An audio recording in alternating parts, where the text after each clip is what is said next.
Hey, welcome everyone to Footballix. Welcome to Weekend Football Talk. We're gonna be talking today. We're gonna be talking La Liga, El Clasico. We're gonna discuss and review the El Clasico and what happened over the weekend, what went wrong from Real Madrid. We're gonna preview the upcoming match that's gonna be over this weekend and what's gonna if in the league and if it means anything if Real Madrid win or lose. We will also discuss Dortmund possibly bottling the league and handing it over to Bayern for yet another year. We're also going to talk about Chelsea, the current situation. Are they back after beating Tottenham? Do they have a chance of finishing top four? We're also going to be talking about Coppa Italia. The last four, the first legs are done. We're going to looking forward to the next leg, see what's going to happen, what are predictions, who's going to go through. And of course, we're gonna have a bit of a Champions League talk, and we're talking about the derbies. Of course, we have the North London derby, and of course, we have the Rome derby. So, with that being said, let's get started. Today, I have Hazim and Denzel with me. Yeah. It's What's good, up? guys. What's up, guys? Alrighty, guys. So, let's talk about El Clasico. We're going to start off with the big one. So, basically, Madrid bottled this one because on paper they were the more impressive team. They looked better. Vinicius was on fire. The way they were playing, the counter press, they were all on point, but they weren't clinical. Barca, on the other hand, with few chances they had, they were clinical. So with that being said, Madrid now they're pretty much out of the league, 9 points behind Barca. They're out of the cup. All they're left to fight for is Champions League, which we all know. Like Champions League, you need a lot of luck to win that. So they're pretty much looking at going trophyless this season. With that being said, guys, tell me what are your thoughts on the game? Hazim, what did you think of the El Clasico over the weekend? Look, this was really disappointing. Watching this game, it was especially in the first half, was all Madrid. Madrid were creating all the chances, dominating midfield, dominating the play. Casemiro was man of the match despite the scoreline. This guy was completely intercepting everything, staying on the heels of Arthur and the other midfielders. Mm-hmm. And he was giving those balls in to Vinicius and Benzema. So he was really doing everything in his role. He was really playing like a regista more than a natural CDM. So for that, he was great. Vinicius, despite the scoreline, this guy showed that he's extremely talented. And this guy he can already play at the top level. The only thing he's missing is the finishing. And he Exactly. needs to improve it. He needs to improve it, but it's not to worry because he's 18 and he has huge room for improvement and huge room for learning. I believe the next year he's gonna be a much better finisher than this year. He's gonna mature, especially at being such a big club in Madrid. It forces you to mature fast. So yeah, in terms of Benzema, I think he wasn't getting this fully good service, but when he got that chance, he had to finish it. It was a must finish. Very wasteful. Yeah. So overall, the Madrid team in the first half completely dominated, even in the second half. But my goodness, Barcelona were clinical on the counter. Clinical. They didn't do anything in the match. Messi was sleeping the whole match. He was just I don't know what happened. I know he got a hat trick, but He had Suarez. He got a brace with and the one was considered own goal. Messi did have some decisive passes, but overall, you are right. He didn't really have his best match. I think this was Suarez's game, yeah, and Dembele, of course.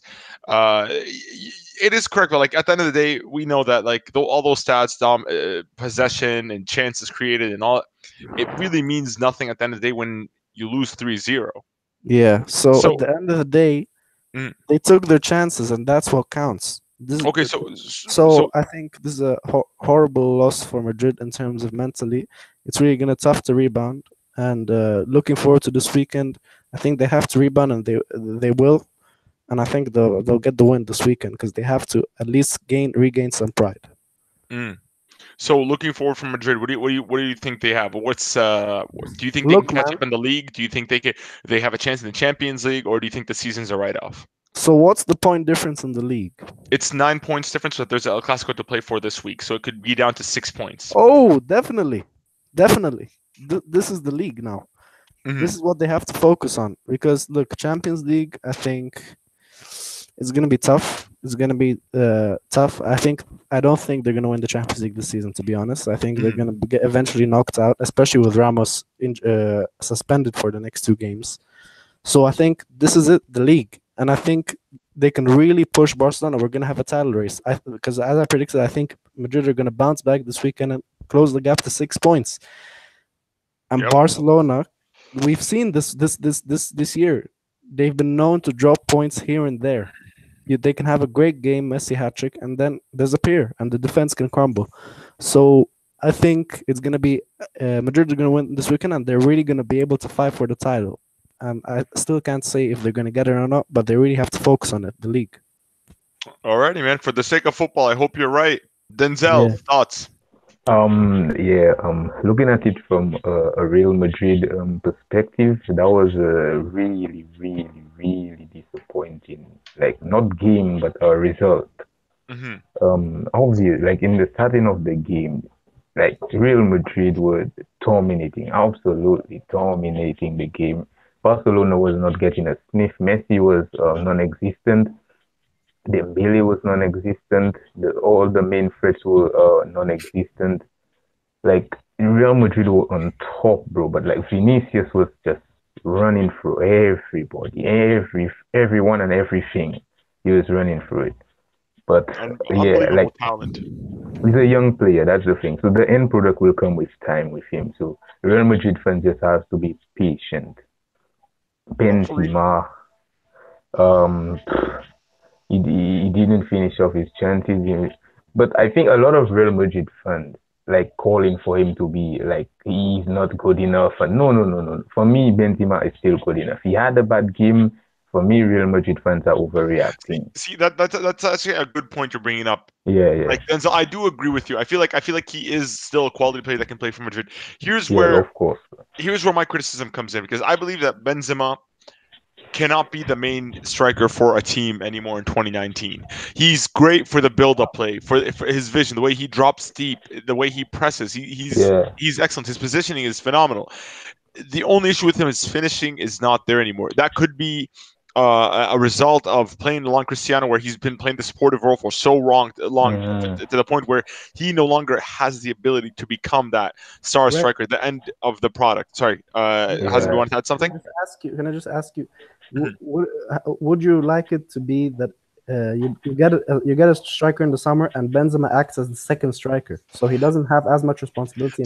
That would be good. I think Benzema, he still has a spot in this Madrid team. We can't get rid of a player of this quality because he can bring a lot to the table. He's also a very humble player. He doesn't cause a lot of problems in the dressing room. He's not the type that really argues about game time and like even coaches that have came to Madrid over the years, like Mourinho, Ancelotti, Zidane, and even Solari, they've all preferred Benzema as their starting striker. They have the ability to replace him, but they still go with Benzema. And of course, that's testament to his talent. He's a player that has gave Madrid big moments. It's just that consistency nowadays and moving forward for this team. I think him and there's a few other players, like for example Vasquez. They shouldn't be main starters and players that we can rely on for a full season anymore, especially when you're at a club like Madrid, even clubs like Barcelona. These you need players that are going to be consistent, because you are competing on all fronts. You're competing for every trophy, not just for one trophy or two trophies. Every single trophy or competition you're in, you're expected to win it. So for that reason, I don't think that Benzema is qualified anymore to be the main man at Madrid. But hopefully he proves me wrong. Denzel, anything else you'd like to add? Yeah, just to finish off on the Benzema thing, I think right now, like the system Zidane played, the 4-4-2, like with him and like Cristiano, like obviously that was a perfect system for him, perfect. Like you said, I agree with you on that point when you said like he's not that type of striker to be the main goal scorer of a team anymore. So I think like him alongside another main goal scorer like a Piontek or a Lewandowski, you get the idea. I think like, I definitely agree with you. You need a natural finisher alongside him. Exactly, yeah. But just to finish off on this, obviously, like I said, Real Madrid, like the performance was absolutely. Even when you guys went 1-0 down, you were still pushing. Vinicius was still running at them. The passes were still great. He was still picking the lock, but the finishing, the end product was just very, very disappointing. Very, very poor. Definitely. And obviously Barcelona, Varane an unfortunate home goal, and it just went south. And but that was just a really confusing game, to be honest. Yeah, It was just it was a shell confusing. shock. It was a Yeah, shell like shock. You just see like out of it, you're like, what just happened? yeah, like that was one of the games where the score line didn't reflect the game at all. Nope, no. But with Yeah. that being said, what do you think? Where do you think Madrid go from here? From the starting, I always predicted that Real Madrid would win the fourth Champions League in a row. Oh And wow! I'm yeah, bro. People may think it sounds crazy, but I'm sticking with it. I still think that they will win the Champions League. As for the league, honestly, I don't know where Real Madrid fans stand on this because I'm not one, obviously. As a neutral, the way I see it, like I think Real Madrid should just go for the Champions League again, just leave the league alone and just like just stay at a level where you're gonna get top four. Yep. Which I think it's they're pretty. Can I just add to top four that? secure. Yeah, go ahead. Yeah, I think this is a transition year. I think when Ronaldo left, it's clear that you need time to get back to the same level. Yep. At least just this 1 year, transition year. So just to make top four. Hazem, I see. Yeah, That's the point that everybody keeps on sleeping on, the fact that they lost their greatest ever club player over the summer. But as 3-time defending champions, you have a standard to live up to. They did have a whole summer to replace Ronaldo, which they didn't. They chose not to. They chose to invest in the youth. So in any other scenario where, yes, they're in a transition period, in any other club, it could have worked. But because they're 3-time champions in a row, they're defending champions, it's hard to really give them that excuse. They took the L this weekend, But look, this week. Success can only last a certain amount of time.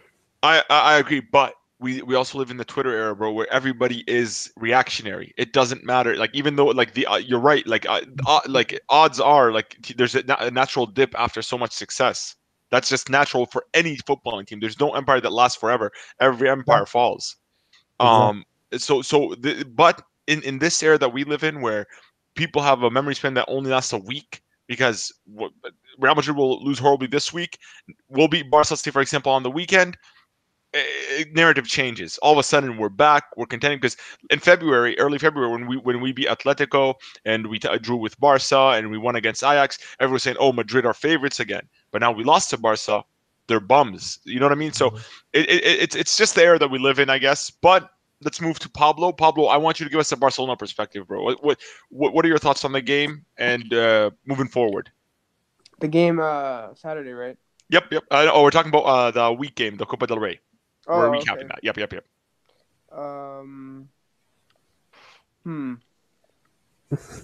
Like, what surprised you with the game? Tell me, because I know you're a Barcelona fan.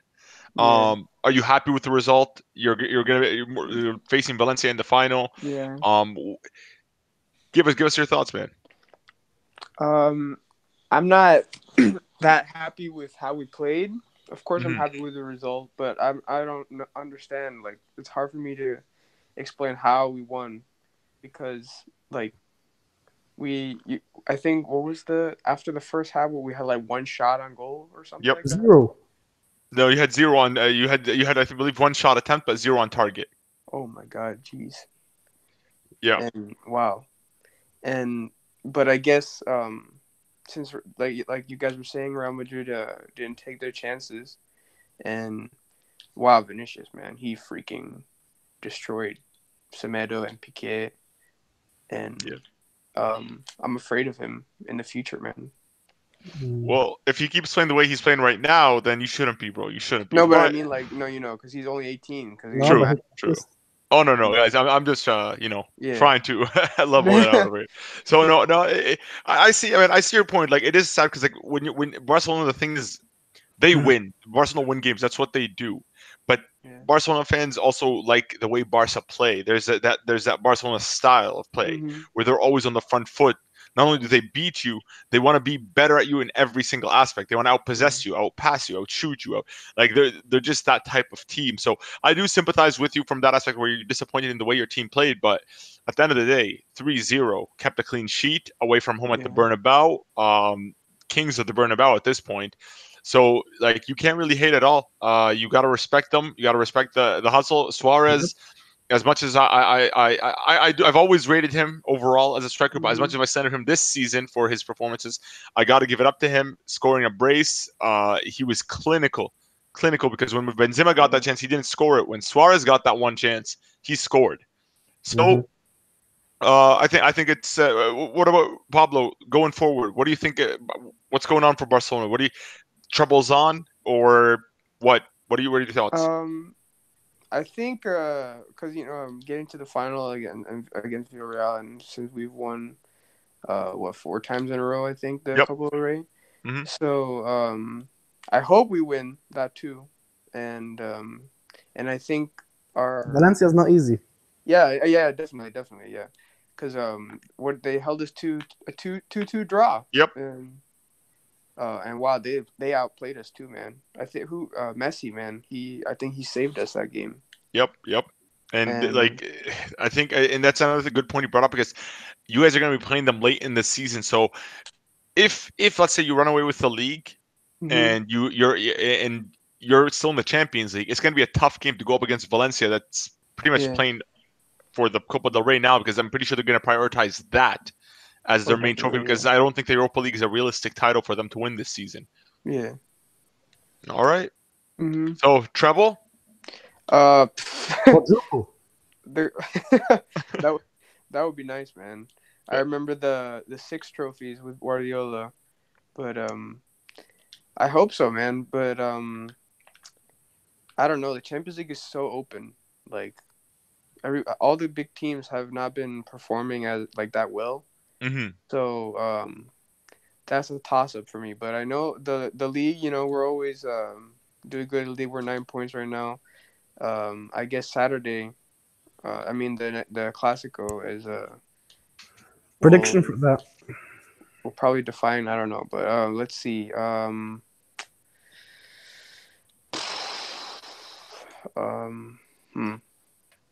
I think our confidence from winning 3-0 will help us win this game 3-1 Barcelona.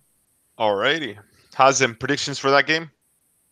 2-1 Madrid. Denzel? I'm riding with same with Hazem, 2-1 Madrid. Okay, for me personally, I don't see Madrid winning this. I feel like with Madrid, I feel like there's a big inferiority complex with this team against the current Barcelona team. There's just something wrong with them where they find it hard to score. They just make it hard on themselves, and even when they play better than them, they'll still find a way to lose. I feel it's going to be. They're not going to lose twice in a row in Bernabeu. Everything is possible, my friend. Everything is possible. So I'm gonna ride with 2-0 Barcelona. And yeah, let's move on now. A brief discussion. This just in: Dortmund have just lost today, and which puts them only 3 points ahead of Bayern. But Bayern have a game in hand. Now, if Bayern win this next game, they will be tied on points, but Dortmund would still be in first place on goal difference. I believe they have 6 more than Bayern, because Bayern are at 25 plus goal difference, whereas the Dortmund's at 31. So. Did Dortmund bottle the league? Because I feel like if Royce doesn't come back soon and come back firing on all fronts, the league is like it's Bayern's again. So with that being said, Denzel, did Dortmund bottle the league? Bro, I think all football fans, apart from Bayern, would like to see Dortmund win the league. I think. I even think Bayern want them to win the league. I want Bayern. But bro, I'm scared, bro. I'm scared for Dortmund, bro, because it's not looking good. It's not looking good. First, like the 3-0, I know it wasn't in the league, but 3-0 loss to Spurs. Obviously, that massive damage on the confidence for Dortmund. But like today, bro, like the manager, bro, he's playing Götze as a striker. You have Alcacer, bro. The guy is a proven goal scorer this season, bro. And Götze in 2019. It's not like And you also But and you also have Philip too. like exactly, bro. Like, and he has Götze playing like as a striker, and depending on him for goals, bro. It's not going to work. Like, it's going on. He put Alcacer on today, and he scored. That's yep. what he does. He scores. So he put him on today, and he scored. But it's not looking good. It's not looking good. But like, it's clearly the mentality. You could see, bro. I sound like complicated boss right now, but you could see clearly it's the mentality. They don't have that winning mentality. Just based on the game today, you could see that they created so many chances, bro. It's not even one or two, so many chances, and they bottled them all. Like a draw would have been nice today. A A draw, just a draw, 1 point lead. exactly. A But draw. You could just see, bro. It doesn't look good. Like mentally, they just look shook. And yep, I'm afraid they're going to bottle it, honestly. Yeah. definitely. So, Hazem, your thoughts? Yeah, I mean, I knew this from the beginning. I've been always saying it. Bayern won the league already. Like, no matter how far Dortmund was ahead, Bayern were still going to return and win it because this is their winning mentality, and they still have the players to do it. They still have. Kovac isn't as bad a coach as people made him at the beginning. He's kind of a balanced approach, but and adapting to the situations. But I think he's now that Dortmund are slipping up, Bayern are going to sniff the opportunity and they're going to take it. This is what they do. This is the identity of the club. So, as I said, Bayern are going to win it. And even if Royce is coming back, I don't see Dortmund catching up to Bayern. Well, Royce is back. By the way, when I meant coming back, he's back on form. He played today. He was just not Yeah. I effective. didn't watch the game today, but Yeah, no. for the Champions League, maybe he could be key. But I don't see them winning the league. I see Bayern going through with their mentality. Yep, Pablo. I didn't get to watch the game, but I knew that that Dortmund were slipping up. It's like with Liverpool, how they had such a big lead at the towards like the end of December, and then what happened? Now they're what? It's like 1 point. No, difference? not even 3 points lead, but Bayern have a game in hand, which I'm pretty sure they'll win that game.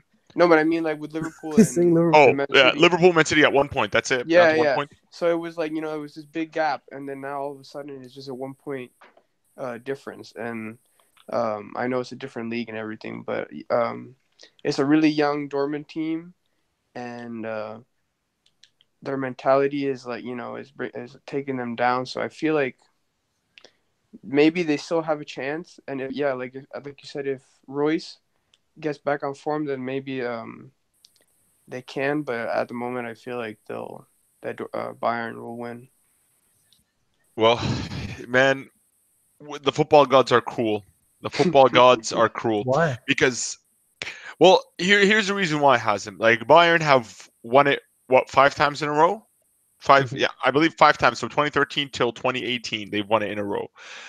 Dortmund, they're literally football in its essence. Young talent infused with old, loyal players that have stuck with the club, aside from Götze, that have stuck with the club through thick and thin. And they've been playing their heart out. They started off great, attacking football, fluid football, no pragmatic, the football in its pure essence. And they were being rewarded. And just for it to be, pardon? Similar to Napoli. Similar to Napoli last year. It is exactly like Napoli last year. But the only like the Napoli,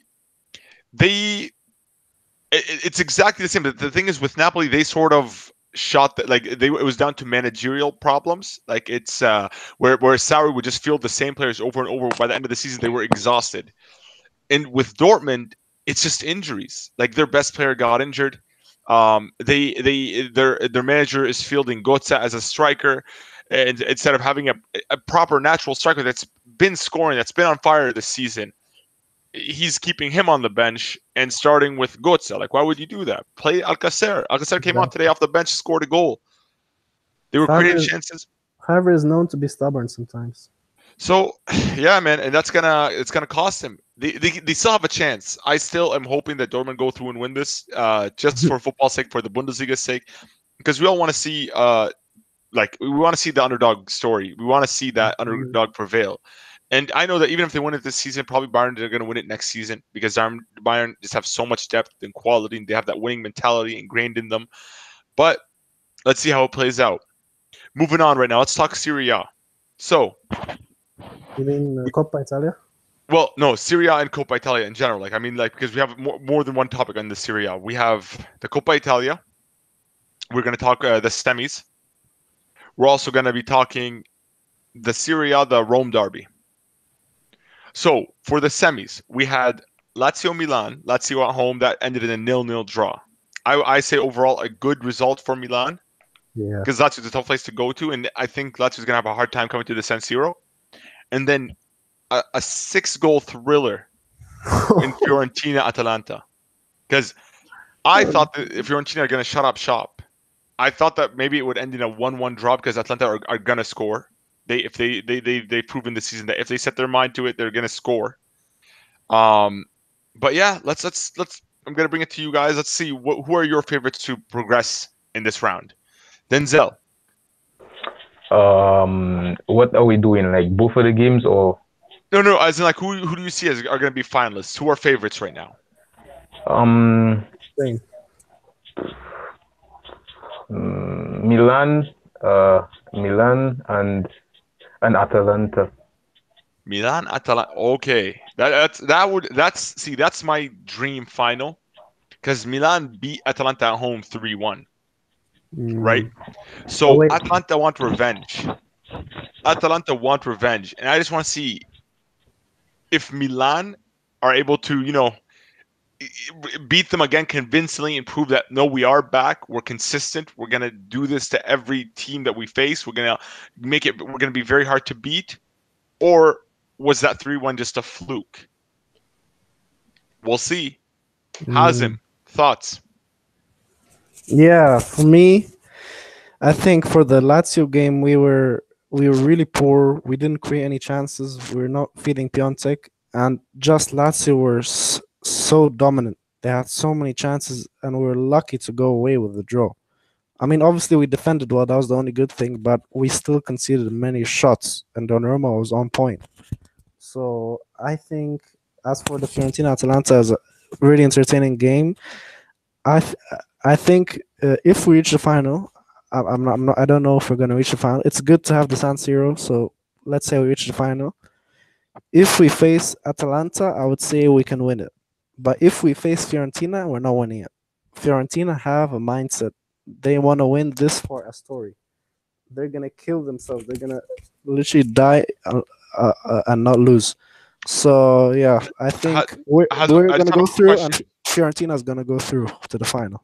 Quick question. Now, is the away goal rule in effect in Coppa Italia? Of course, yeah. So Atalanta got 3 away goals. Yeah.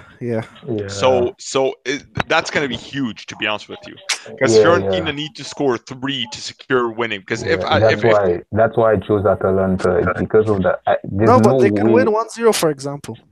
But are they going to shut out Atalanta at home?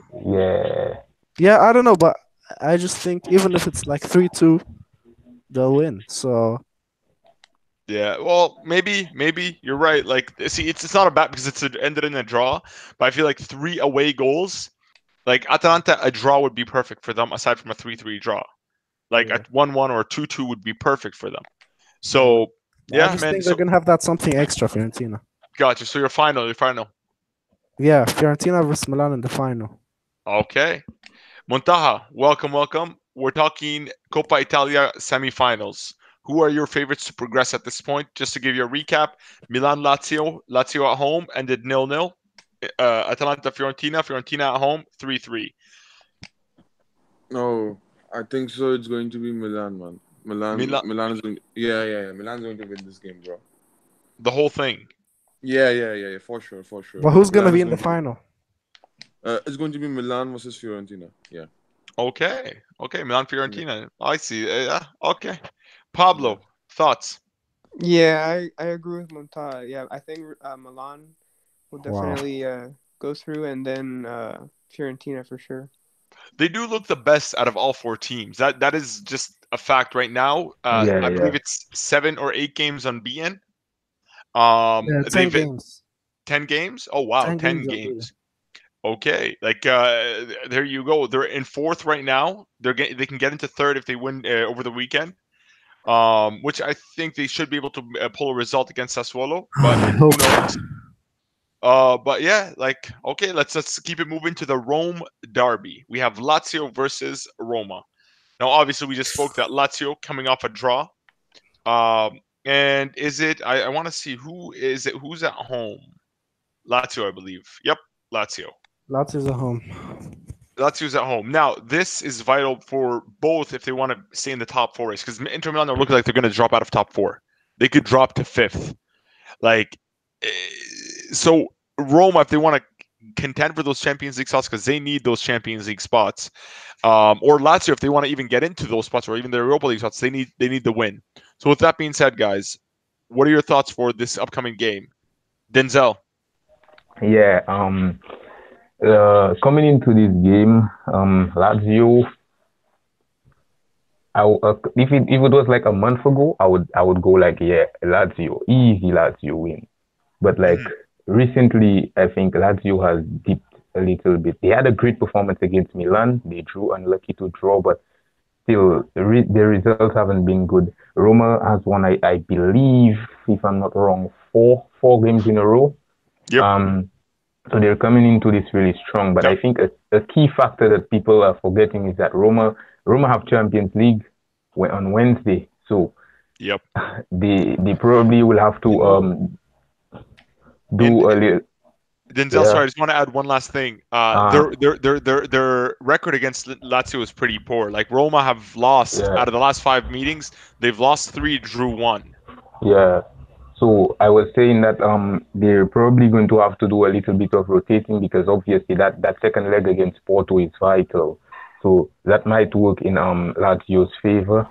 Obviously, I think one key thing is that Lazio play a wing back system, while Roma has a traditional 4-3-3. So that means guys like if they play that is El Shaarawy and Zaniolo would have to put in defensive work. Will have to help the fullbacks when they defend. If they not up to it and not tracking back, it could lead to disaster at the back for them. So they really need to stick to their fullbacks and really help out with the width that Lazio will have going forward. Obviously, for Lazio going forward, Immobile, Caicedo would be key for the link up. Even Correa. Yeah, Correa. I forgot Correa. Thank you for that. Absolute baller that guy is. Correa is really, really dangerous player. That's one for Roma to look out for. As for big up Acerbi from pocketing Piontek during the week. Yeah. All jokes aside, my prediction is 2-1 Lazio. 2-1 Lazio. Okay, Hazen. Yeah, just to comment on Denzel's point of resting players for Porto, I don't think they're gonna rest players because the Rome derby, it's literally huge for both Lazio and Roma.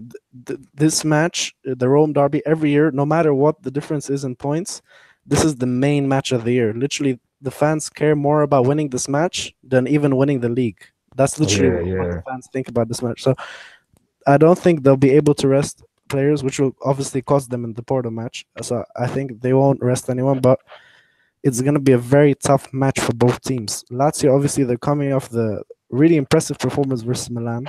They really have many chances, but if they want to do something in this match, they have to finish their chances. And Immobile needs to step up. It's time. He can't keep on missing like against Milan.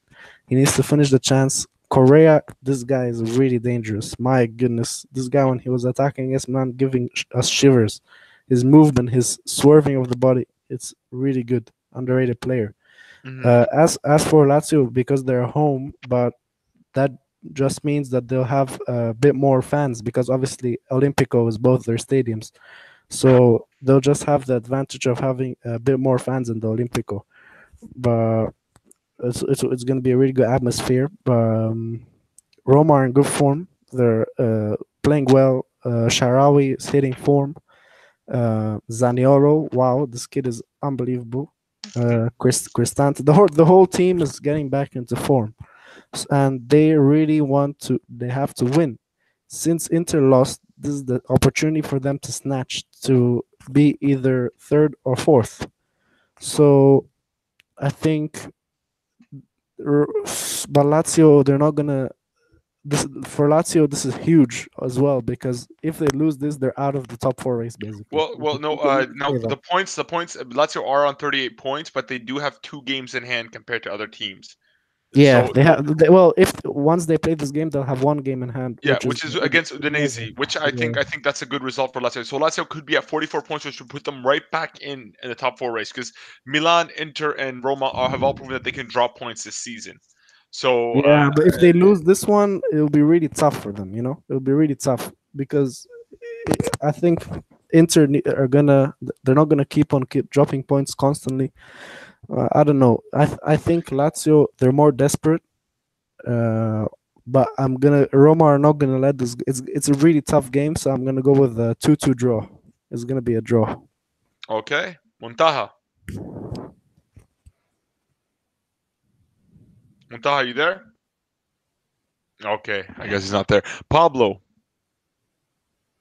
I feel like, because I know Roma, they're in the Champions League. They have to play against Porto, and I feel like they want to prioritize that more. But I guess since having more about the Serie A than I do, they value that much more than the Champions League. You think?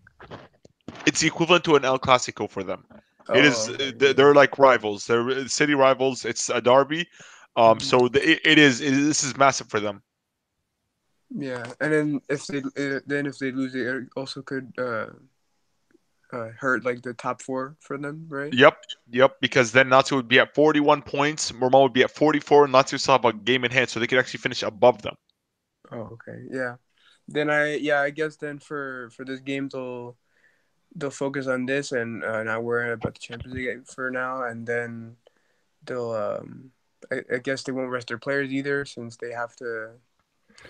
This game is vital for them, and but I know Lazio. I don't really watch the series that much, but from what I hear, I guess they're in form, or I don't know, but yeah. So no, I see. So sorry, yeah, Monta, I'm gonna get to you. So yeah. So you think Lazio are gonna pull through? No, I'll say a draw. Draw. 1-1. Okay. Monta. Yeah, actually, this is a really crucial game for Roma and Lazio, both of them. It's like season-defining game for both of them. Like they have to, qualify for top 4, and it's like to create a bottleneck for AC Milan. So, oh my God, it's actually really tough. Yeah. Oh my God, this is a tough game for both the sides actually. It's Lazio home. It's Lazio home actually. Yep. But it's Olimpico. But yeah, no, it's in Lazio. Yeah. Okay. No, it's the same thing because it's Olimpico, but Lazio just have more fans. Mm-hmm. Oh my God. I think so. Roma is going to win this game 1-0. Wow. Interesting. Yeah. Okay, Barca. Do you want to give us your thoughts? Lazio, Roma. Guess not. Okay, yeah, no. I am siding with a Roma win. Roma have been pretty comfortable beating Lazio. Like I said, the record is pretty good against Lazio in the last 5 games. I'm predicting a 2-1, 3-1 Roma. Wow. Either or. I just feel like Lazio will score. Lazio will score, but in the end, it's not going to be enough. I just feel like Zaniolo, he's going to be key. El Shaarawy, he's also going to play a part in this. Dzeko, proven goal scorer. I think he might play another. He'll be a goal scorer. He'll probably get a Red, brace. can I say something over here? Yes, go ahead with that. Yeah. I just want to say one thing. Yeah, by the end of the season, yeah, I think so. We are going to see the fight between Inter, AC, and Roma for top 3.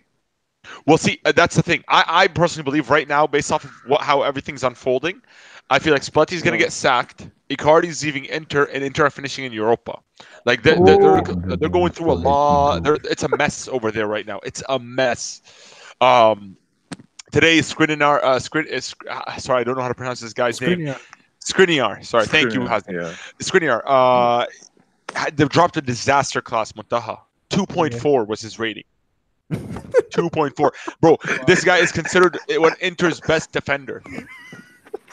2.4. Like both goals were directly his fault. His passing was atrocious. Icardi's on social media mocking them for losing. Bro, it's a disaster at Inter right now. So I think Inter are dropping out of top 4 if they don't get their act together, because they still have enough time.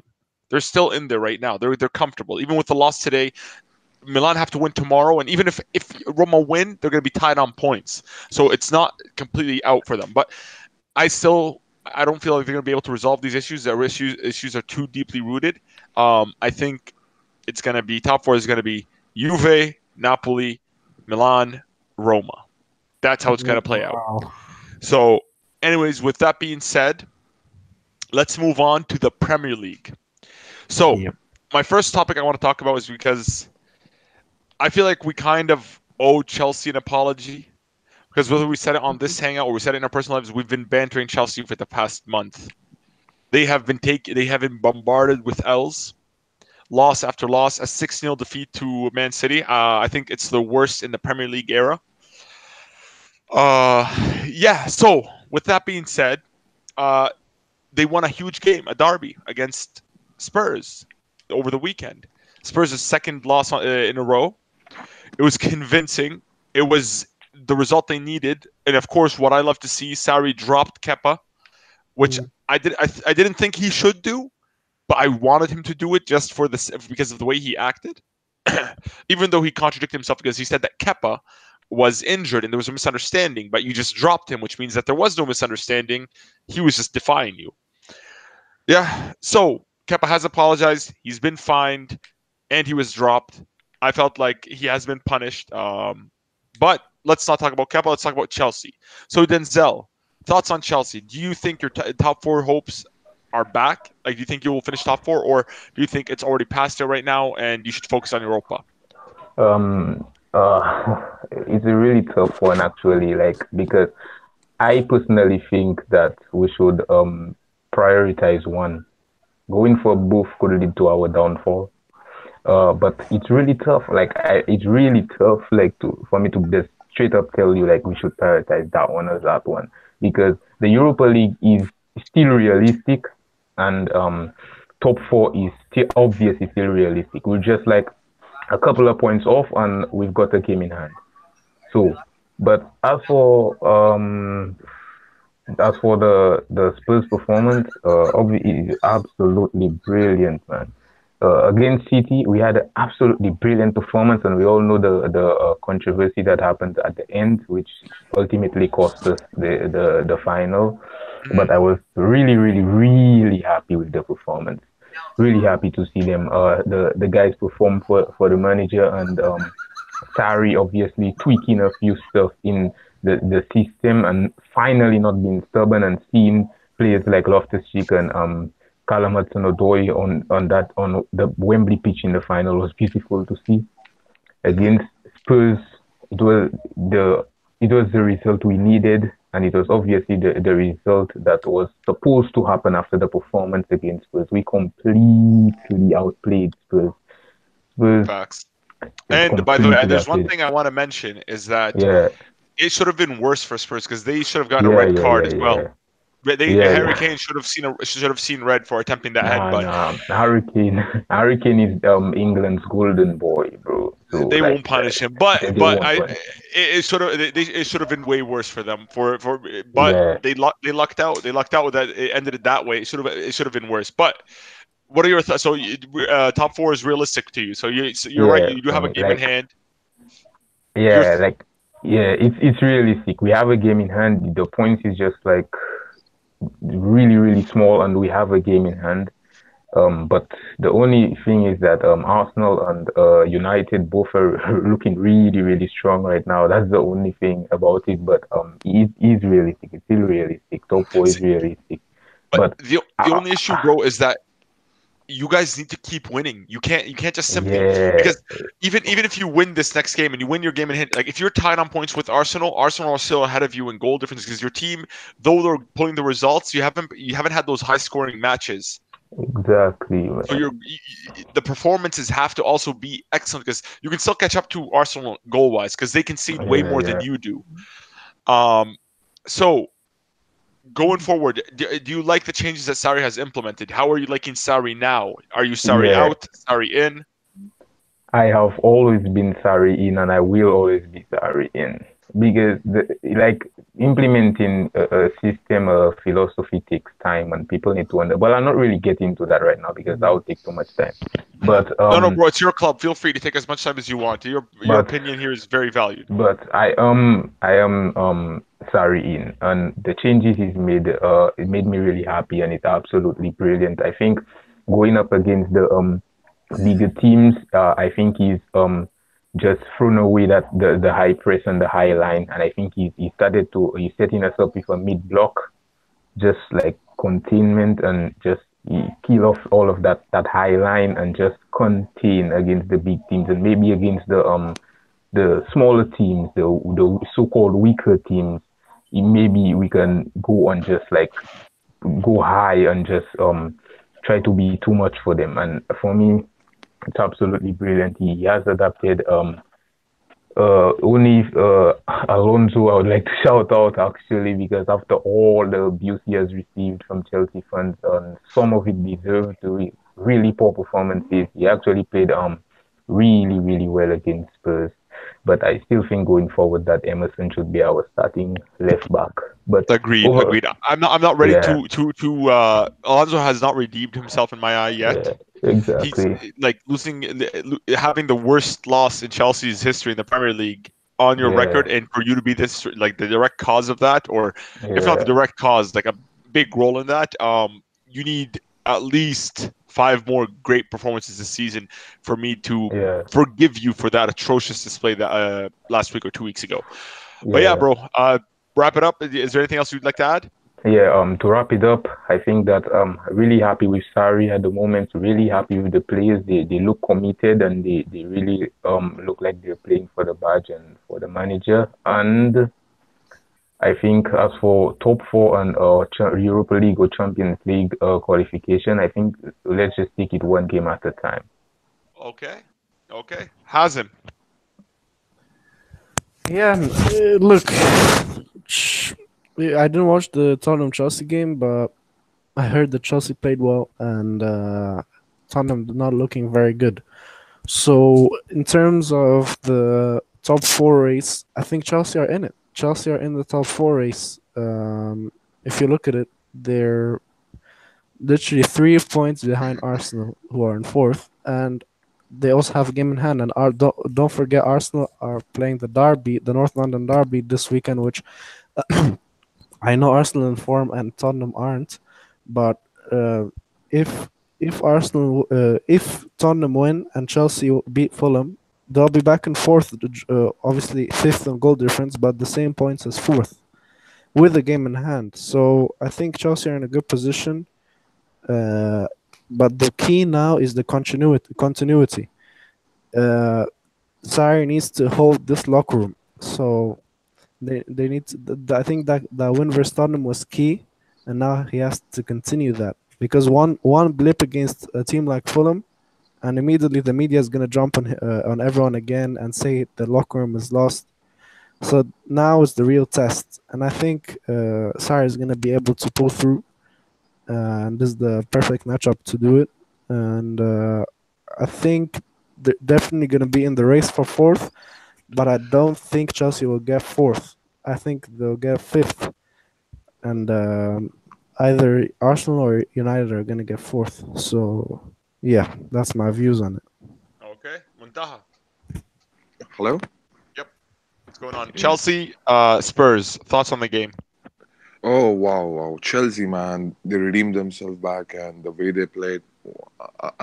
Like, to be honest, yeah. After the like last month's disaster from Chelsea against uh, Manchester City and all those teams here, they came back really stronger, and they showed their faith in the what do you call it, the manager as well, and even all the players played a good game. They had a good game, but except Eden Hazard, I didn't saw him anything, creating a much of chance or something like that. So Mhm. for me, it was a like much deserving win for Chelsea, and to be honest, I think so. They are in top four race. They can be because look, I cannot trust Arsenal to be top four. Sorry, because look, I can see between United and Chelsea top four race, and if Chelsea is in now Europa League as well, I know it's like a bit confusing for them. To which should be their main priority. I think so. Premier League should be their main priority, and they should focus solely on Premier League. So yeah, Okay, Pablo. Harry Kane is a bad luck charm for Tottenham. Since he came Uh, back, they have lost twice. yeah. when he wasn't there, him and son was taking care of business. But I guess now, Sonaldo. yep. Um, yeah, Chelsea. They've been playing well. That was a good performance from them. Um, and yeah, I feel like the top four is realistic because all it takes is a slip up from Arsenal and or Manchester United, and boom, you're up there in the top four. So yeah, I feel like they should go for the Premier League instead of the Europa? Europa League. Yeah, instead of the Europa League, because well, it's more important, I get, but yeah, that's it. Okay. Saswat. Thoughts? Chelsea, Spurs. Yeah, I mean, it was I wouldn't say it was a great game, but I think there was only one shot of target in the throughout the game. Only one shot of target, and that was the Pedro's goal. So Guys, obviously the it was channel's not blocked. that. Sorry. Continue, Saswat. Sorry about that. Okay, so Bullets. uh, Hello? Red. Barca, please. Barca. Barca. Yeah, continue, Saswat. Sorry about that. okay, so obviously it was a not that great of a game to watch from a neutral perspective, but Chelsea are looking good. Are definitely like looking good after the Man City fan. I actually thought that was a pretty good game from Chelsea as well. So I mean, I think the top four race is more nail biting than the title race in EPL because there are three teams and they actually will be level on points at the end of this week. So that's what I think.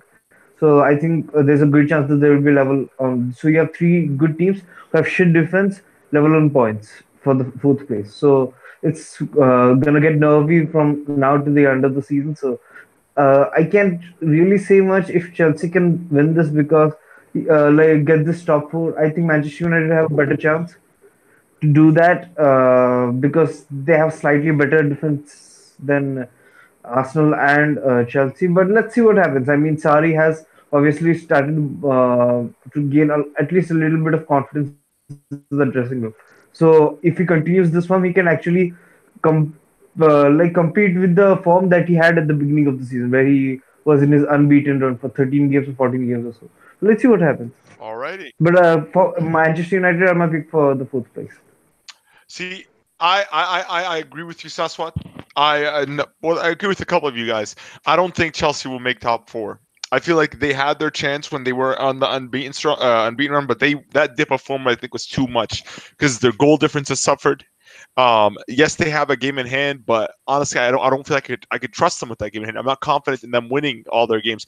Beating Spurs is huge, but can they maintain that confidence and keep it moving forward to beat United? I feel like the momentum that United has gained is like has been incredible. Like the point wise, since Solskjaer has been in appointed as United manager, they have achieved the most points in the league, more than any other team, including Liverpool and Man City.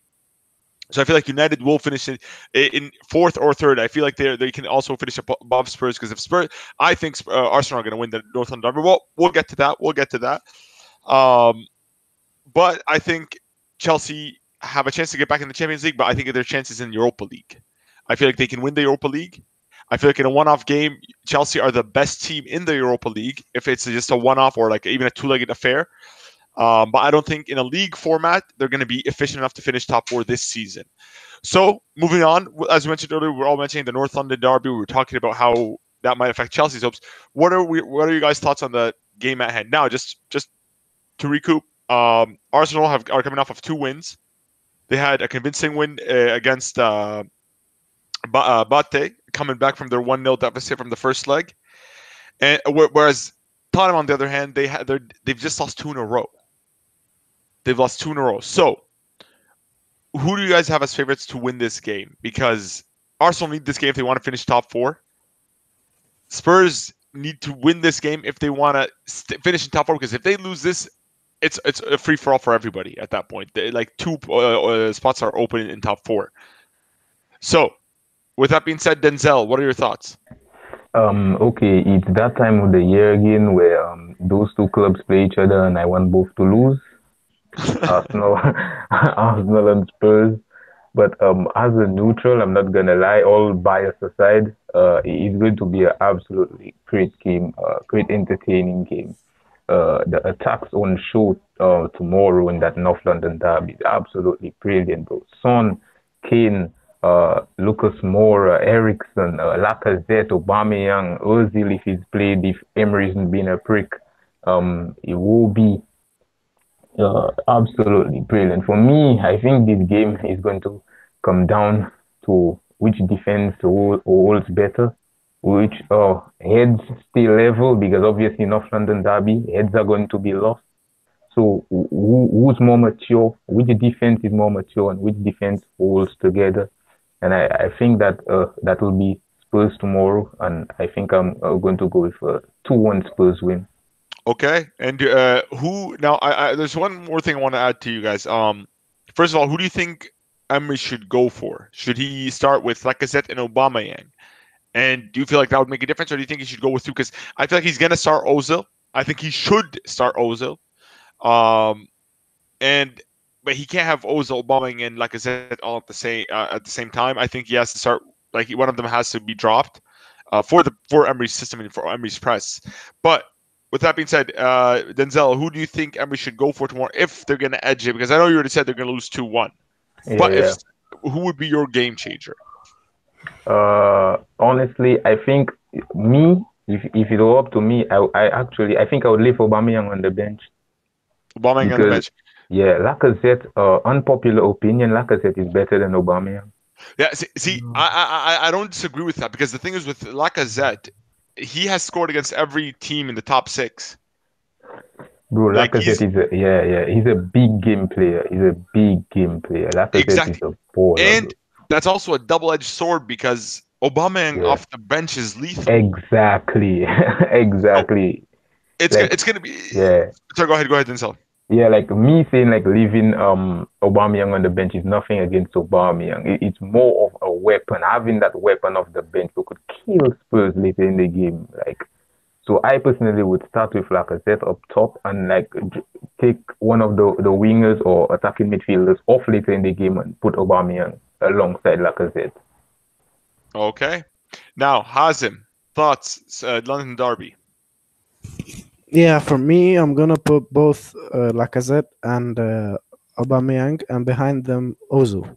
So, in terms of the general thoughts, obviously Arsenal are coming into this in form, and Tottenham aren't. So, but I think this is the derby, so everything goes out the window. This is now one match. This is the match and it's at Wembley, and I definitely think that Tottenham will be able to pull through, especially at Wembley, especially in a one-off game.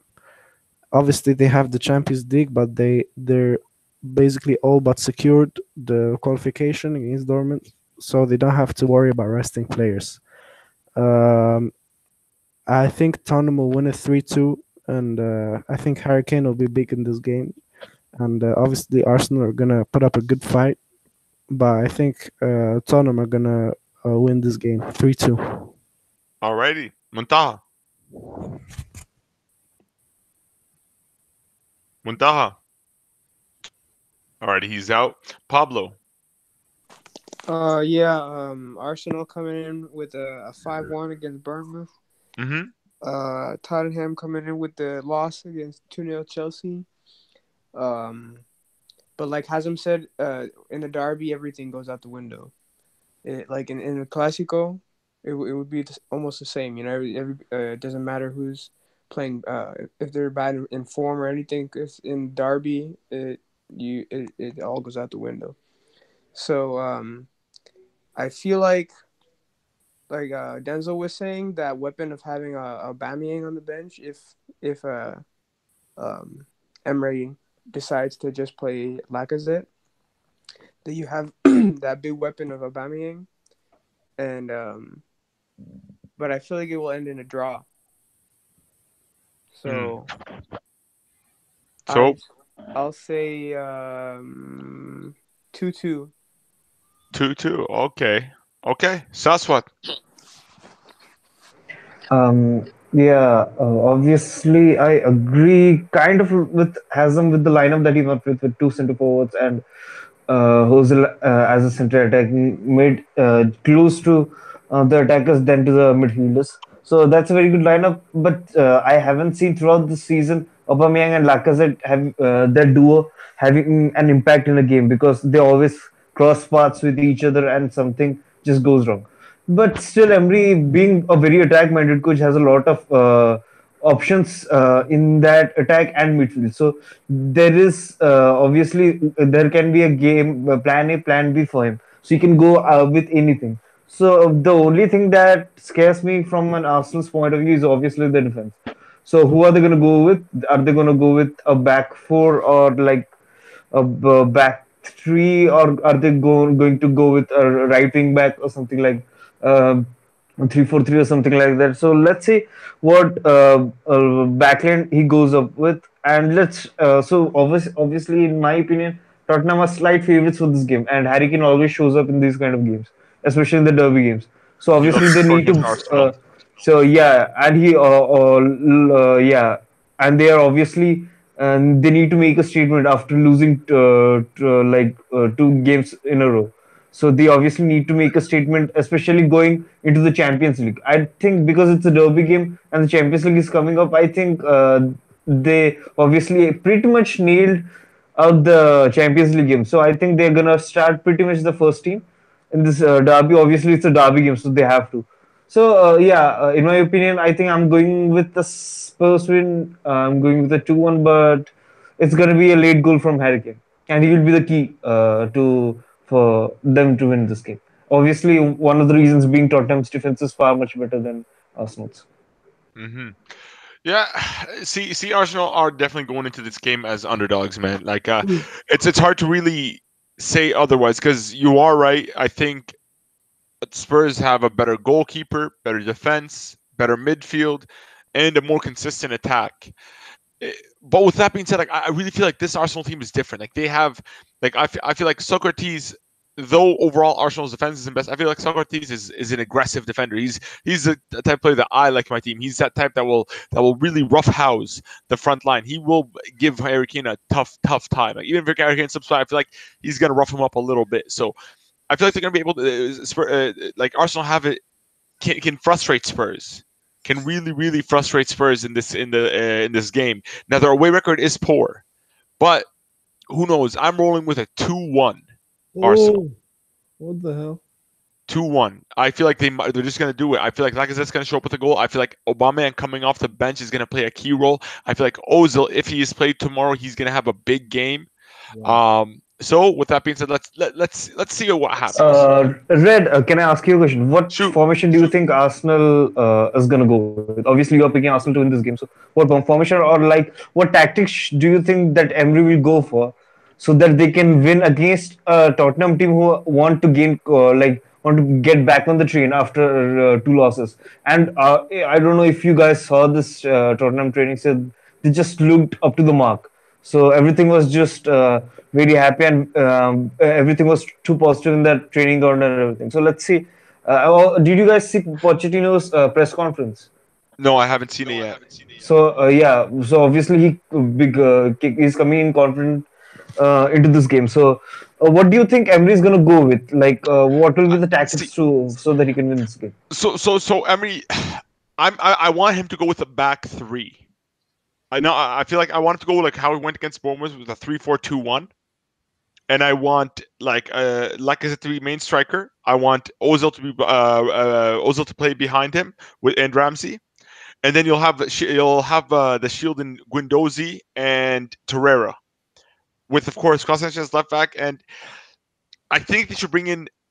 I don't know if what's it called? If they should play Monreal, or if they should bring in I can't remember the player that came from Juve. Can you guys please jog my memory? Lichtsteiner. Thank you.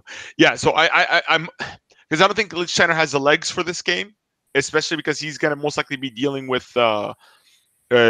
Son, or even Lucas Moura if they bring him. I'm gonna roll with a 3-4-2-1. I feel like that's gonna be a good balanced game. They're gonna just crowd that midfield. Don't let Eriksen or to really have that freedom in the midfield to really play. A key factor also is for Arsenal is that Dembele is not playing. He's gone. He's gone. He's out of the team actually. But Dembele always used to punish them. He always ran that midfield against Arsenal. So I'm going with the 3-4-2-1. But I think he should drop Guendouzi and play Xhaka. That's an unpopular opinion. Guendouzi literally is kind of a controller for the midfield. So he's kind of like what Rabiot does in PSG. What he used to do at least. For PSG. So no, but that's what as a defense mid, I had to control the midfield. So I feel like Xhaka's been more consistent though this season. Like I wouldn't say he's consistent. He has been quite at the beginning of this. Yeah, he was good at the beginning of the season, and then after that he just fell out. It was just like an in and out performances he displayed. So I wouldn't say Xhaka has been consistent throughout the season. Obviously, at the beginning of the season when Emery was in at that unbeaten 22. Was it 22 or 23 match run? Whatever. I think it was 22. It was 22, but it's irrelevant because they're in fifth right now, fourth right now. Yeah, no, it's let's move on, guys. Let's move on to the big games. Now, this one we just want quick predictions, Champions League, because we're gonna have the real talk next Friday. But for this one, let's talk about the upcoming games. So we have a ton of games to we have 4 games that we're gonna focus on, which is Ajax Madrid, Spurs Dortmund. Let's start off with those two.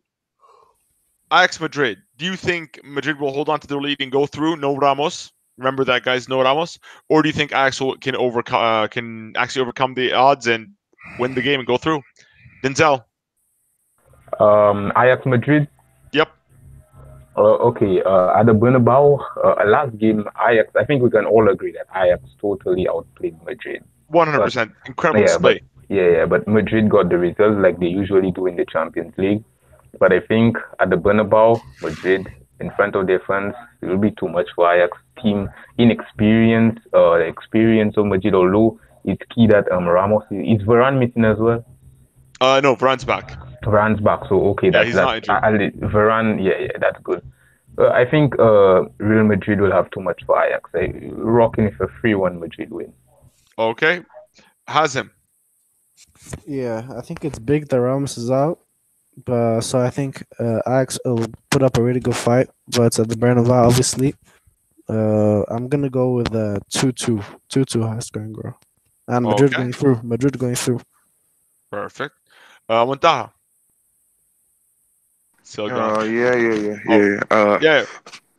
Ajax Madrid game. Whoa! It's like big game for us, man. I'm telling you, man. Let's see, man. Like what I see from this game is like, okay, there is no Ramos for us, fine. But the way Ajax plays and this guy, man, Ziyech, this guy's baller, man, for Ajax, man. So for my predictor lineup, as well, he's as well. So my predicted score for this game is like 4-2 Real Madrid. 4-2 Real Madrid. Wow. Oh, Yeah. Okay, man. So Expecting a lot of yeah, goals. just okay. Sorry, Pablo. But then we'll get to you, Saswat. I've been looking at Ajax lately, Mm-hmm. and I think they're on a roll right now. They just beat Feyenoord 3-0. Yep. yeah, 3-0. So and I think they'll be thinking about what they did in the first leg, and they'll try to to replicate that. Mm-hmm. And sometimes I feel like they choke at the Bernabeu. Sometimes, not all the time, because their fans expect so much of them. So, and maybe it's just because I'm a Barca fan, but I'll say 2-0 Ajax. Oh wow. Okay. Oh shit! Okay. So okay, that's bold, Pablo. Bold. I'll say that. My Saswat. God. Saswat. Yeah, that's a bold statement from both Munta and Pablo. That's a bold Serious. statement from yeah. So from different sides of the spectrum, but okay. So let's in this game actually, Ajax are definitely gonna give Real Madrid a run for their money. They definitely, I presume that they're gonna score a goal, but still, Real Madrid obviously that Fortus, I don't know where Munta is coming from. I mean, Real Madrid this for the last 3 or 4 games, especially with Vinicius, they have been notorious for not being clinical enough. So I think it's gonna go down like 2-1 to Real Madrid or 1-1. But yeah, obviously Real Madrid is gonna go through. And let's see. The most important thing that I want to take away from this game is how do they respond with their like the most important Champions League player. True. How do True. they Like because we haven't seen Madrid without Ronaldo in a long time. I feel like I agree with you most, Saswat. And no, actually, I was actually talking about Ramos, but okay. So one of his sorry. so no, I just want to see how they react with obviously that Juventus game last season they did not react that well. They lost like 3-1 or something. So yeah, I want to see how they react with these set of young players like Vinicius and this team quite a little bit shaky at the moment. How did they react with Ramos missing? If they can actually give a good performance, then obviously it's true in the Champions League. Okay. No, see, that's gonna be tough because you are right. Without Ramos, we don't play our best football because aside from just defending, he's pretty much pivots all our attacks. Like he has the most passes for Madrid. It's gonna be a tough game. I think it's gonna be very close. I'm gonna call it a 2-2 draw. Like Hazim, I believe it's gonna be a draw. Madrid will go through though. It's gonna be very close. I think Ajax are gonna give us a very, very, very, very rough time. They're gonna know that Ramos isn't there. They're gonna overload probably. I'm pretty sure Nacho's gonna be playing, but I wouldn't be surprised if they put Vallejo in because Varane he's gonna be out on injury. So if he's because he's coming back from injury, so I don't know how much we can rely on him for the midweek. So with that being said, I think it's gonna be a draw 2-2, but overall Madrid go through. Okay, now on to the next game, Porto Roma. Of course, Roma are going into this 2-1 favorites. They Porto have though the away goal. A 1-0 for Porto is enough. I disrespected Porto last time, saying that there's no chance that they will beat that Roma will beat them. Sorry, there's no chance that I disrespected Roma, saying that there's no chance that Porto would beat them. But I apologize for that. But I still believe that Porto will go through. They had their strikers injured. I wasn't privy to that knowledge on the last hangout. So with that being said, my personal prediction, I think Porto will still go through. I think they're going to get a 1-0 and they'll go through on away goal, just on away goals. But I'm going to pass it on to Denzel. Denzel, tell me your thoughts. Yeah, I predicted Porto to go through. Roma won 2-1, but Porto got that against the run of play, got that vital away goal. And I think I'm going to go similar to you and 1-0 Porto, and they'll go through. Hazim. Yeah. So at the beginning, I said that Roma will. I said that Roma will win 2-1 in the first leg, but Porto will go through. So the first part happened. Roma won 2-1 in the first leg. Um, Now I think Porto will go through. I think they're gonna. It's really important that Roma have the Derby della Capitale this weekend. So that means they can't rest any players. It's gonna be really tough for them. They're gonna have a tough time being on the same fitness level as Porto. So and also Porto's at home. So I think Roma will score though. They'll be able to score one. So I'm gonna go with the 3-1 Porto. Okay. Juvenile, welcome, brother. We're talking about Champions League, Roma Porto. Okay, what's up, bro? Roma Porto. First leg, I expected Roma to win, because they were playing at home, and both Porto strikers were out. Like the Marega, he was really vital for them in the group stages. Definitely. But both of them are back for Porto, so it's gonna be tough. And Porto did get that away goal, which is really, really gonna be vital for them going into this game. I think it's going to be a draw. So I do think Roma is going to go through, but just about. Okay, close game. Muntaha. Yeah, man. Even I expected Porto to win, and I have to apologize to Roma fans though. Secondly, I just see that like Roma going to Porto, Stadio do Drago. Ooh. I think so. Porto is going to win, but this game is going to extra time. 2-1 Porto, and this game is going to extra time. So after that, I can't say anything. So, but most probably, I think so. Porto can win this game by taking this game to extra time and winning it in the extra time. Yeah. Penalties. Alrighty, Pablo. I'm gonna keep this short. Porto at home, they'll win 2-0. Then they'll pass through. Okay, Saswat. Yeah, obviously I was very disappointed what Roma did after 74th minute. I was actually thinking that Roma actually had this under control. So after the Porto got that away goal, I think that made them clear favorites to go through. So I would stick to Porto at home are very strong, by the way. So at least in this Champions League, obviously haven't followed the league form, but in the Champions League they have been quite strong in the Porto or like at the home. So let's see. I'm going for a 2-0 to Porto. Yeah. 2-0 to Porto. Okay. Now on to the game that's been a roller coaster ever since it was announced. First, it's Manchester United PSG. Because just to recap, this game was announced. Everyone was like, "What's the point? Mourinho's garbage with Man United. PSG are steamrolling them. Neymar, all those." Then Solskjaer got appointed, and PSG had this injury crisis.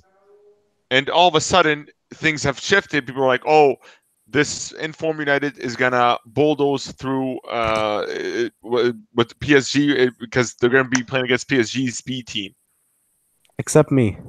Except you, Hazem. But then PSG, of course, proved everybody wrong. Most people wrong. Winning 2-0. Completely destroying, outplaying Man United off their puck at home, away from home. So they have 2 away goals. And they're going to be playing right now against a stronger PSG side with a lot of their key players coming back. I personally think this is a pointless game. I think Man United is definitely out already. It's going to be another 2-0 by PSG. It's going to end 4-0 on aggregate, and PSG go through. But I'll pass it on to you guys. Denzel, thoughts on the game? I'm gonna start by saying United absolutely put the Premier League to shame, bro. Bro, PSG came there. PSG had no right to even get a draw out of that game. Leading up to it. I mean, but bro, even in the first half, they weren't better than Man United. It's like second half is where the whole shift happened. Tuchel absolutely schooled Solskjaer tactically, bro. It was like a men against boys when it came to the tactics of the game. Absolutely schooled him, bro. 2-0, and I am Pogba is out because of suspension, key players out because of injuries. So I think it's going to be 3-0 to PSG. 5-0 in aggregate. Oh Jesus. Okay, Hazem. Yeah. So going into the first leg, I was, despite the injuries, I think for me it was clear that PSG are a different class to United.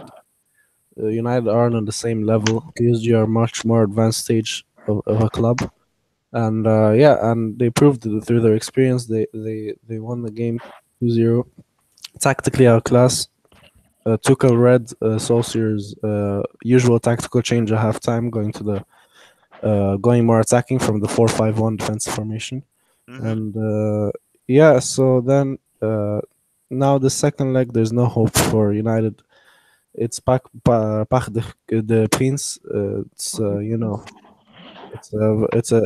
the PSG play really well there. Even Napoli struggled when they went there. So I'm expecting a 2-0 PSG win. I don't think it's going to be more than that because I don't think they're going to have an incentive to score more. And I can't see United scoring. PSG are going to just put a focus on the defense for this game. And yeah, so 2-0 PSG. Okay. Juvenile. Uh, to be honest, Red, I think this game is done. Uh, Bro, you all of know, us, dude. without All of us. the PSG have two away goals, and playing at the Parc des Princes, as Hazem said, is like really tough. Liverpool and Napoli both, they lost and they drew over there. Hmm. Um, and United, with Pogba missing, is going to be a big miss for them, Yep. especially in their midfield, because he was really creating in the first leg until he got sent off. And the injury, now there's kind of an injury crisis at United. A few, from the Liverpool game, and with Cavani back, I think I just don't see United, getting two away goals. You know, I think this game is finished. PSGs are just gonna play to their tempo. Just control the ball, play around, and just wait out the 90 minutes. So I think it's gonna be a 2-1 win to PSG. So they go through 4-1 on aggregate. Oh wow. Okay. Muntaha. Yeah, man, Red. This game is done and dusted, man. To be honest, like, the way they United performed, bro. Like I was expecting United win, 2-1. I was expecting the result, but anyways, man, PSG showed like why they are, one of the elites in Europe. So, anyways, I think so. It's done for United, and PSG is not going to take this, sorry, not going to, crumble under the pressure of United. And without Pogba, no way, it's not happening anymore. So I think so. PSG is going to win this game 3-1. Hmm. Yeah. Okay. Pablo. Yeah, I don't see any way that Manchester United beat this PSG team. PSG are at home. They're missing Pogba, so 2-0 PSG. Alrighty. Saswat. Yeah, obviously. So it's a good thing that Solskjaer and the Manchester United fans were flying and everything, and PSG just humbled them and just slapped back them to the earth. So it's a good thing that happens. Obviously, PSG are gonna go through. It's not even a question. But let's just the question is how, by what margin? If Manchester United with the Scott McTominay in the squad get a W against PSG, then I'll stop watching football. Yeah. So I think it's gonna be 4-0 to PSG. Oh 4-0. wow. Okay. Okay. So we all disrespected Man United. We got that out of our system. I'm just gonna say this: if Man United are able to go away from home to the Parc des Princes and with no Pogba and pull a result, because look, United only need 2 goals. It's doable. It's not impossible. And Yes, they're PSG up. not to score. They have to stop Yeah, PSG. I know that. But if United pulls this off, guys, we all owe them an apology next Friday. Alrighty. On to the I will not even show my face. no, Enough Sasha, of you that. will, and you will show your Nah, face nah, and you will nah. apologize, I'll stop watching. I told you I'll stop watching the Champions League. I'll stop. Two things. bro. If Real Madrid win the Champions League, I'll stop watching football, and if Manchester United beat PSG, I'll stop watching football. We will hold you to that. Yeah. We will hold you to that. Okay. So, final game. And this one, we mentioned this team earlier. We mentioned both these teams, actually. We talked about them both today. Spurs versus Dortmund. Dortmund at home. 3-0 down. See, I don't know why. Man United lost by 2 goals, and I feel like it's done and dusted. Wait, is Spurs versus Dortmund next week? Yeah, this week. It's this week. It's I left it for last. It's the first game that's actually going to be played in Madrid on Tuesday. Ooh. So, Spurs versus Dortmund at home. Now, Dortmund, it looks like they bottled the league. We don't know yet, but it looks like they're down 3-0. But Spurs are notorious bottlers. They, I can see them screwing this up somehow and taking it to extra time, and it possibly going on penalties. But I'm gonna leave it to you guys. Denzel, thoughts on the game? Yeah, 3-0. Yeah, like you said, Spurs are notorious bottlers. They are, but 3-0, bro, that's stretching it a bit, I think. I see Dortmund, if they play like that, like how they played today against Spurs during the week, they're getting slapped. But I think they'll turn up, especially at home. It's kind of a fortress for them. So I'm going with 3-1 Dortmund. Spurs will get the goal. Oh wow. Okay. Hazem. I'm going with the same prediction as Lanzel, and I'm going to go with 3-1. And for me, it's big that Royce is back. So Dortmund are going to put up a really good test. And I think they're going to go 3 goals up. But I think Spurs will get that away goal. And it's really tough to overturn a 3-0 loss. So I'm going to go with the 3-1 to Spurs, to Dortmund. The same as Lenza. Okay. Juvenile. Yeah, this is really similar to the United PSG game. It's also finished. Can Dortmund really get 4 goals without Spurs getting one? You know, it's highly unlikely, and you know, even with the supporters behind Dortmund's back, Dortmund's run of form recently hasn't really exactly given us any shed of hope, I'd say. So overall, I think it's gonna be 2-1 to Dortmund, but yeah, Spurs will go through. That first leg was the key, in my opinion, and Dortmund bottled it. Alrighty. Muntaha. Yeah, man, this game, man, Dortmund, bro. I expected them to, at least reach 2 quarters, man, this season. Anyways, Shame on them. yeah, man. Anyways, let's see, man. Like, to be honest, for me, for this game scoreline would be 4-1, man. 4-1 Dortmund. Anyways, this game is also Oh, going to extra time, and what? Spurs. No, Yeah, no, yeah, but yeah. a 4-1 4-1 is for is a win Dortmund. for Tottenham. Yeah. Yeah. No, No, 4-1. he Yeah, means yeah. 4-0 Yeah, and then going extra time. yeah. No, 3-0. Oh, okay. It's going to be in the full time, and it's going to extra time. And again, it's going to be long battle for 30 minutes, and somehow Spurs will get a chance, and they will they will score the goal, and it's going to be 4-1. Spurs are going qualifying. Yeah, this I see. Okay. Mm. Pablo. Yeah, I'm with you, Red. I see this thing going to extra time, and then I see it going to penalties, man. Oh! And Penalties.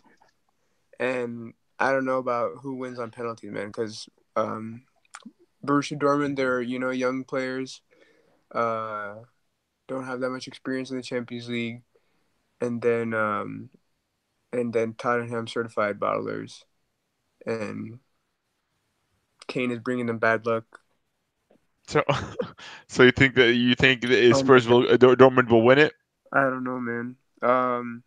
I think no, but I think in that game, Kane will show up and he'll score the winning penalty. No, not the winning penalty. Sorry, because he'll go first probably. But yeah, but the Tottenham will win on penalties. Okay, Saswat. Okay, so there was a very interesting take between like Munta and Pablo. I mean, I never thought it would go to 3-0 and then go to penalties. And was extra time. I just can't think of that No, game going to extra time. But okay, Salzman, so sorry. yeah, One thing I just wanted to say is that remember that this same Dortmund team beat Atletico Madrid 4-0 at their home. yeah, but that was a different thing. In that game, if you see, if did I don't know if any of you guys saw that game, but Mhm. Atletico Madrid actually dominated that game for most part of the uh, first half and until 60th minute. Yeah, dominated for most of the game. So obviously it was quite an unlucky result, but forget about it. Let's not talk about that. Mhm. So it's this game will be titled as the Battle of the Choke Jobs. So, in my opinion, I would still pick Tottenham to as 3-1 scoreline. It's Signal Iduna Park, and obviously Dortmund are too strong at home, so they're gonna definitely get a 3-1 win. But after seeing what happened today, I just don't hold any faith on Lucien Favre's tactics, especially not playing with a certified striker. Paco Alcacer came on in the 74th minute. I think he's gonna do the same thing against Tottenham. So if he does the same thing as Tottenham and sticks to his, I think he's also kind of stubborn like Sari. So he only has plan A. And if why just on a side note, why Royce was taken off today after 58th minute, I have no idea. But okay, so Royce will definitely be back for this game, and that's why I'm counting for Dortmund to win. But still, Tottenham are gonna go through 3-1 to Dortmund. Okay. Alrighty, guys. That's all for this week. For this week, we will see you guys next Friday. Thanks for tuning in. Have a good day.